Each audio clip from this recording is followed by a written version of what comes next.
Those of you who love to travel must have visited a variety of hotels. These hotels might offer many different facilities, including scenic beauty in the surroundings and some breathtaking attractions in the vicinity.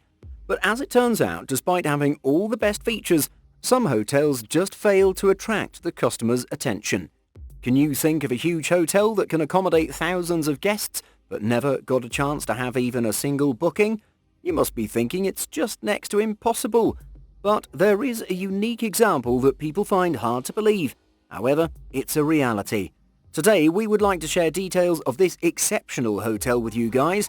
Well, it's worth pondering whether we should term it sheer bad luck of the hotel or consider it a cursed building.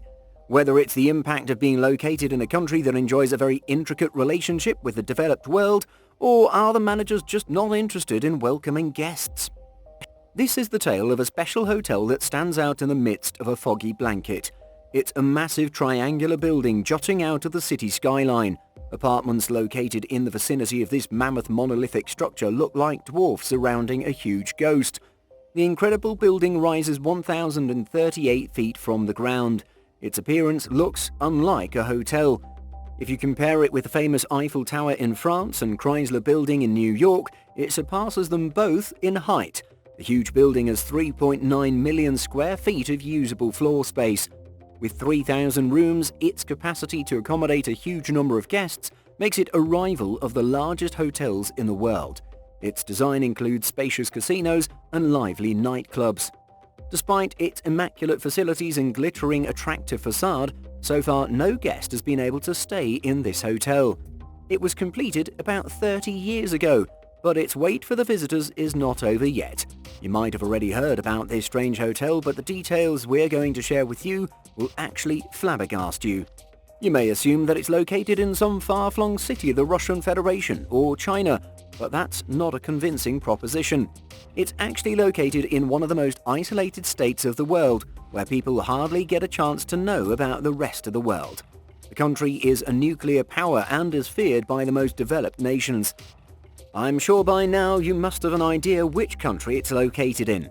Yes, it's the Democratic Republic of Korea, or commonly known as North Korea, and the building is known as the JONG Hotel that's located in the capital of the country, Pyongyang. North Korea is a socialist republic and governed by the Kim family since 1948. So far, 3 generations of the Kim family has ruled North Korea without any interruption. The predominant role of the military in state affairs and repressive policies of the Kim family regime has earned them enmity with a large number of nations around the globe. Resultantly, North Korea enjoys very limited trade and tourism relationships among the Committee of Nations. They hardly receive approximately 300,000 visitors annually, which is just peanuts compared with annual tourists of over 17.5 million visiting its next-door neighbor, South Korea. You might be thinking hard, what was the compelling need which prompted the North Korean authorities to venture for the construction of a huge hotel having 3,000 rooms, whereas they hardly expect any worthwhile visitors? The original story of this hotel dates back to 1986. At that time, the world was divided into 2 rival camps, one led by the United States of America and the other by the erstwhile Soviet Union. Democratic People's Republic of Korea, or DPRK, was a member of the Soviet camp, whereas South Korea was backed by the USA. Still, the Cold War between the socialist and capitalist blocs was in full swing. Resultantly, both Koreas were embattled next-door neighbors. The tension between the 2 nations is always on the rise. Although active hostilities had not broken out, the situation was quite tense and volatile. South Korea had enough strength to maintain a tough stance against the DPRK and continue economic development. A South Korean firm participated in the construction of the Stanford Hotel in Singapore that was to be the tallest hotel on the globe at that time. Meanwhile, South Korea was in the process of preparing for hosting the 1988 Olympic Games. All this stimulated DPRK to prove its importance in the Eastern Bloc. North Korean leadership decided to compete with the next-door neighbor in the same field. They organized the World Festival of Youth and Students in 1989. This mega event was a socialist version of the Olympic Games. They expected about 22,000 participants to take part in the festival. Therefore, Pyongyang Airport went under a massive renovation and extension. The The government also constructed a new stadium having a seating capacity for 150,000 persons. Work on Ryugyong Hotel also started with the objective of accommodating the visiting dignitaries. The hotel building was planned to consist of 105 stories and 3,000 rooms. This hotel snatched the title of the tallest hotel from South Korea. It's also included among the 21 tallest buildings in the world, which house more than 100 floors. This project proved to be a gigantic task that required a lot of resources and the most advanced construction technology. But North Korea, due to its peculiar environment and strained relationship with the developed nations, had very limited access to facilities and even construction material like steel. Therefore, the decision was made to depend on resources that were available in abundance, like concrete. Without steel reinforcement, concrete was not considered strong enough to sustain a high-rise building. Therefore, its design comprised 3 wings, each having an angle of 75 degrees. The wings rose from a wide base, tapered upward and converged at the top 15 floors. This portion was to have world-class restaurants, including one that revolves. On completion, the hotel would have been a unique feature of North Korean architecture. Construction of the hotel commenced in 1987. The pace of work was so slow that when the World Festival of Youth and Students started in 1989, the hotel was not even close to being finished. Engineering issues were considered to be the main cause of the delay. Subsequently, it was planned to be opened on the occasion of the 80th birthday celebrations of the North Korean Supreme Leader Kim Il-sung, and the collapse of the Soviet Union in 1989 badly affected the North Korean economy, which had almost sunk by 1991. Hence, the project remained unfinished. This ghostly concrete structure teased everyone in Pyongyang. Later on, a Japanese newspaper revealed that the North Koreans had expended a whopping amount of $750 million on Ryugyong Hotel, which equaled approximately 2% of the country's GDP. People thought that the project was cursed, and its adverse effects continued to manifest for the next 16 years. During this period, the hotel structure was without any windows, doors, or any other fixtures or fittings. The cranes also rusted and were impossible to use. North Korean leadership could have opted to demolish it, but for saving its face, it let the Hotel of Doom stand alone, and sometimes cover it with fireworks. In the reign of Kim Jong-il in 2008, the North Korean government restarted the construction work as a result of its investment deal with an Egyptian company named Orascom Constitutions. The company also promised to provide North Korea with 3G communication. The deal was struck for $400 million. Out of this, $180 million were to be used for completing the finishing work of the hotel. In the 1980s, a member of the European Chamber of Commerce who had visited the construction site had claimed that the hotel was in an irreparable state. However, concerned authorities announced to inaugurate the hotel in 2012, which coincided with the 100th birthday of Kim Il-sung. By 2011, the exterior of Ryugyong was completed and glass panels were installed on the outer side of the building that gave it an advanced and sleek appearance.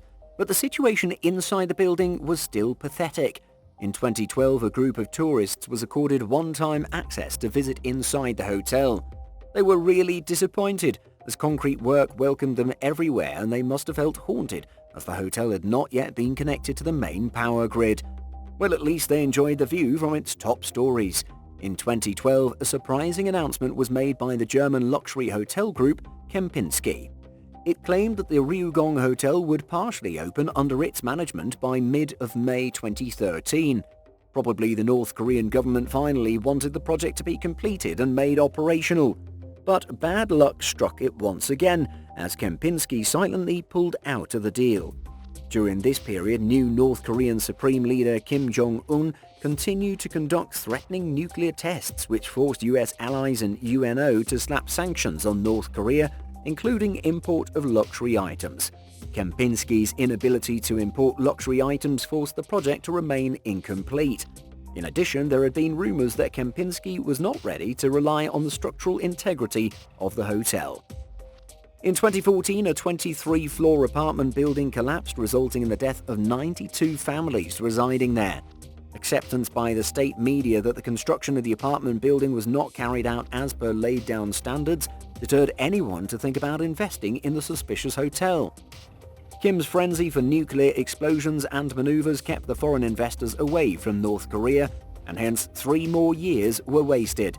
Despite excessive expenditures and even passage of 30 years since the commencement of the project, Ryugong Hotel remained inoperative till 2017. People had observed extensive activities during 2016. Several rooms at the top were seen with lights on. Still, the cursed hotel did not open. In 2018, on a solitary night, the top of the hotel building turned into a red beacon of light. The North Korean national flag could be seen plastered across the top of the hotel. Within the next few months, the front face of the hotel started to show lights at night that depicted a variety of images and short videos being displayed repeatedly. Gradually, it turned into a piece of strong propaganda machinery in the evenings. It displayed a 4-minute program augmented with political slogans. At the same time, a gigantic North Korean flag was projected at the top of the building. As a routine, it lights up between 7 to 10 p.m. daily. The massive lighting enigma baffled onlookers. It's believed that a huge light wall made up of more than 100,000 LEDs had been covertly installed by Orascom. We need to know why Orascom was interested in Ryugong while its deal was mainly for providing 3G network coverage in the country. A closer look at the hotel reveals it has some cell phone tower that belongs to Orascom. They had kept certain aspects of the deal secret, but they announced their willingness to expend funds on finishing of the hotel publicly. Although the government of the Democratic People's Republic of Korea placed new signs in 2019, the ill-fated hotel has still not been opened to the public. Unfortunately, Ryugong failed to snatch the honor of the tallest hotel from South Korea. Rather, it has made history by being listed in the Guinness Book of World Records as the world's largest unoccupied building. It seems that North Korean authorities are not interested in making the hotel functional, as its finishing, decoration and furnishing costs might be quite prohibitive. What a tragic ending to the story of a building that was meant to leave the entire world awestruck. If you enjoyed learning about the sad situation of the Ryugong Hotel, make sure to give this video a thumbs up. Share your views in the comment section, and also don't forget to subscribe to our channel so you don't miss out on our upcoming information-packed videos. See you all next time.